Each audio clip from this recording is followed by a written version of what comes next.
इमरान खान का माफ़ी मांगना और अदालत का फ़र्द जुर्म ऐद ना करना, इसके पीछे क्या वाक़या था, क्या कहानी थी, आप लोगों को बताएंगे। बिस्मिल्लाहिर्रहमानिर्रहीम। अस्सलाम वालेकुम दोस्तों, मैं खिज़र हयात और आप लोग देख रहे हैं डेली टॉप न्यूज़। यहाँ पर आप लोगों को इंतहाई अहम खबर से आगाह कर रहे हैं कि इमरान खान पर फ़र्द जुर्म ऐद क्यों नहीं हुआ। जैसा कि आज सारा दिन सारे न्यूज़ चैनल्स पर ये खबर चलती रही कि इमरान खान पर फ़र्द जुर्म ऐद क्यों नहीं हुआ, मगर हम आप लोगों को बताएंगे कि इमरान खान पर फ़र्द जुर्म ऐद क्यों नहीं हुआ, इसके पीछे की कहानी, आखिर इसके पीछे क्या वजह थी, क्या लाएअमल था कि इमरान खान पर फ़र्द जुर्म ऐद ना किया गया। इमरान खान का माफ़ी मांगना और अदालत का फ़र्द जुर्म ऐद ना करना, इसके पीछे क्या वाक़या था, क्या कहानी थी, आप लोगों को बताएंगे। जैसे कि इमरान खान की तरफ से ये भी बताया जा रहा था कि पीछे दो जो सुनवाई हुई हैं, 2 बार जो अदालत में इमरान खान को पेश किया गया है, उन दोनों बार में इमरान खान को बोलने ही नहीं दिया गया था, जिस वजह से इमरान खान का कहना था कि मैंने तो पहली बार ही माजरत कर लेनी थी, मगर ऐसा ना किया गया। वकील जो है वो मुझे बोलने ही नहीं दे रहा था, इस वजह से मैंने दूसरी बार भी कोशिश की, मगर तीसरी बार आके मैंने माजरत की।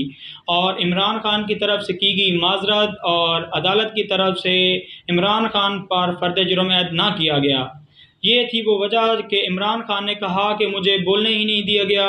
और इसके अलावा इमरान खान और पीटीआई की तरफ से और भी बहुत सारे अमल जो हैं इस वक्त जारी हैं कि इसके साथ ये भी खबर सुनने में आई है कि लोगों ने मिठाई जो है वो वाफिर मिकदार में ख़रीद ली थी, मगर दुकानदार हजरात ने 1000 रुपये मिठाई देने के बाद 500 रुपये लेने में भी दिक्कत महसूस की।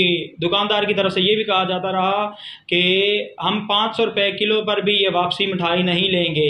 यहाँ पर मुझे एक शेर याद आता है कि थी खबर गरम के गालिब के उड़ेंगे पुरज़े, थी खबर गरम के गालिब के उड़ेंगे पुरज़े, देखने हम भी गए मगर ये तमाशा ना हुआ। जी बिल्कुल, आज इसी तरह कुछ लोगों की उम्मीदों पर पानी फिरा है, जबकि इमरान खान को आज़ाद किया गया और कंप्लीट तो नहीं हुआ, लेकिन यहाँ पर यह भी कहा जा सकता है कि जैसे ही अदालत की तरफ से ये कहा गया कि इमरान खान पर फ़र्द जुर्म ऐद नहीं हुआ, उस वक्त इस शेर की मुझे बहुत ही अहमियत ज़्यादा याद आई और मैंने इसलिए आप लोगों के साथ भी ये शेयर किया है।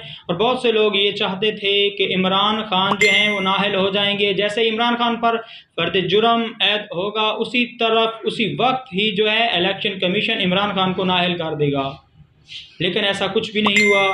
साथ ही अपना रखिएगा ख्याल और मुझे दीजिएगा इजाज़त। इंशाल्लाह मिलेंगे बहुत जल्द, तब तक के लिए अपना रखिएगा ख्याल। अल्लाह हाफिज़।